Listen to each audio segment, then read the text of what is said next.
Chers internautes, bonjour.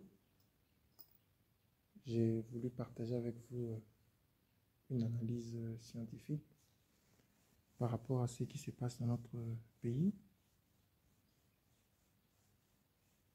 La RDC, depuis le 20 décembre 2023, a encore eu de nouveaux dirigeants, de nouvelles institutions.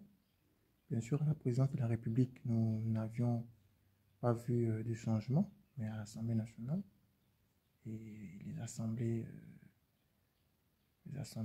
locaux régionaux, c'est-à-dire les provinces, ont aussi eu certains animateurs, même au niveau des communes. C'est-à-dire ces animateurs-là vont changer la donne par rapport à ce qui s'était passé en 2006, en 2011, nous sommes maintenant, aussi en 2018, maintenant nous sommes en 2024. Qu'est-ce que nous pouvons voir de 2024 à 2028? Nous voyons déjà comment ça bouge au niveau de l'Assemblée nationale. Ça bouge. Bien sûr, ça bouge. Donc, des ambitions politiques. On voit comment une majorité, dans une majorité, Wassama Lokonde créer des recoupements. Nous voyons comment Kamere crée aussi certains regroupements. Tout cela, c'est parce que chacun veut avoir sa part des gâteaux. Alors, que peut faire le chef de l'État? J'entends les gens dire, voilà, le chef de l'État a le pouvoir discrétionnaire, le chef de l'État va choisir. Mais n'oubliez pas que ça, c'est le deuxième mandat et le dernier mandat du chef de l'État. En tout cas, selon mes analyses, je ne vois pas un chef de l'État qui veut briguer un troisième mandat, c'est-à-dire modifier la Constitution. Vous voyez seulement ce qui s'est passé au stade des Martyrs. Vous allez voir que le chef de l'État veut laisser un État, il veut laisser la RDC, laisser le souvenir. Alors pour qu'il laisse le souvenir, qu'est-ce qu'il veut? Il doit travailler. Il va travailler avec qui? Il va travailler avec les mêmes personnes. Il va travailler avec ceux qui l'ont soutenu. Qui l'ont soutenu? Kamere l'a soutenu, Jean-Pierre Memba l'a soutenu. Donc il ne peut pas les lâcher. Il va travailler avec eux. Donc, comprenez ça. Ce sont des ambitions politiques. Mais seulement, on ne va pas travailler seulement avec eux. Et les autres, les Matata, les Mouzito, on va dire, bon, Bango Bazami, Yibi, oui, ils ont volé. Et ceux qui sont de l'Union sacrée sont des saints. Mbosso, qui connaît son passé? Tous connaissons son passé. Il était d'abord où? Parce qu'aujourd'hui, il travaille avec le chef de l'État qu'il est saint. Donc, si le chef de l'État veut réussir son quinquennat, il n'a qu'à réunir les forces vives de la nation, sans tenir compte des tendances, pour créer maintenant une tendance politique. Donc maintenant là, l'Union sacrée doit subir des modifications, une mise à jour. Il doit convoquer, appeler ceux qui veulent travailler pour le pays. Les appeler, ils ont une intelligence. Moi je me demande, comment est-ce qu'on dit, bon, les choses qui tournent, tout ça, ils ont volé avec Kabila fils, Kabila père. Mais nous avons vu Bahati être président de l'Assemblée du Sénat. Mais il était aussi ministre de l'économie. Mbosso a travaillé avec Mobutu. Il était du FCC, il était élu par rapport au FCC. On a vu les Ngobila, même si aujourd'hui il n'est plus aimé. Il était qui? Il était d'abord au FCC, il était gouverneur au Maïndombe. Maintenant là, on change parce que on ne veut plus de Ngobila, parce qu'il n'est plus dans l'Union sacrée. Non. Donc, nous allons travailler seulement avec les Congolais. Les Congolais là, ce sont les mêmes Congolais. Bien sûr qu'on doit ajouter, on va ajouter des courageux.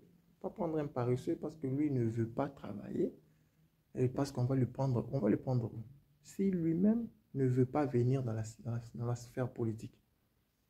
Donc, ce sont des gens, les mêmes personnes qui étaient hier au FCC, qui sont devenus aujourd'hui l'Union sacrée. Les mêmes personnes.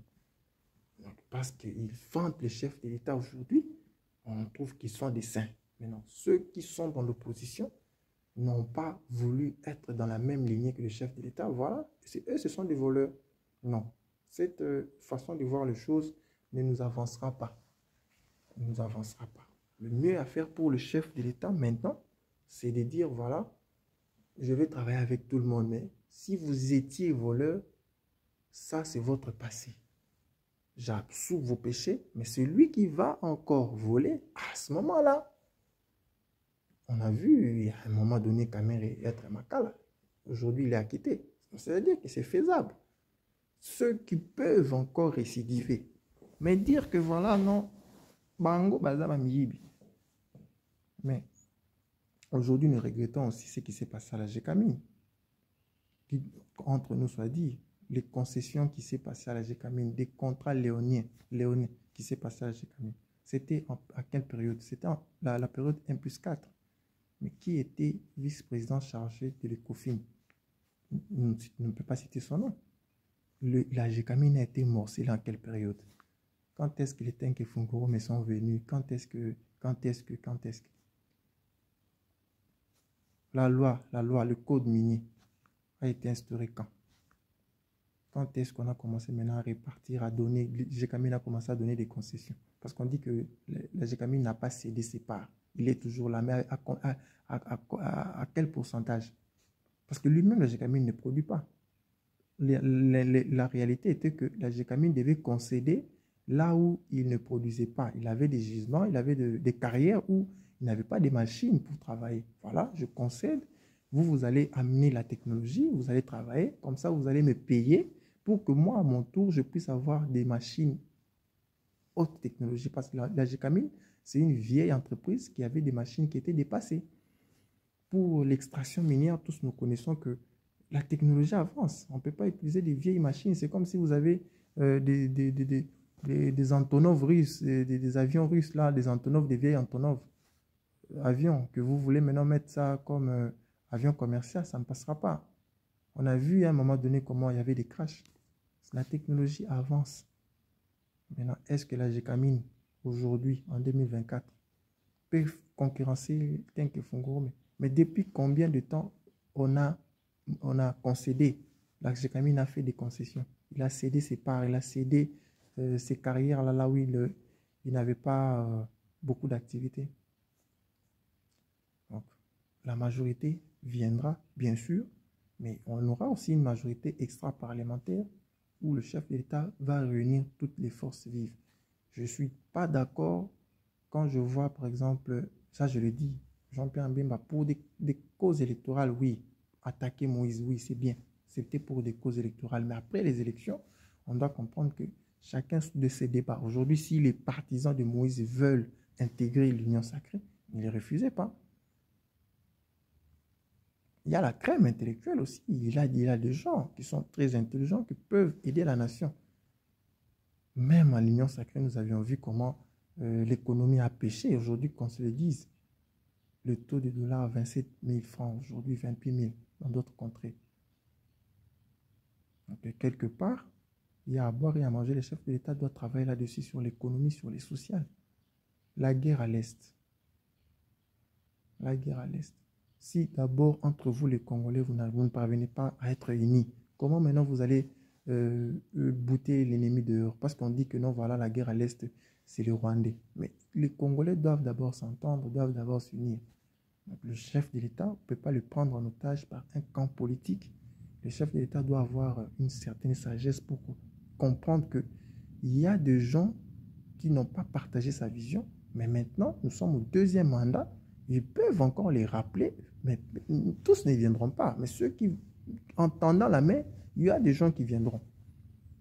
Ils peuvent encore reconfigurer. Ils ne peuvent pas venir comme ça avec une configuration actuelle de l'Union sacrée.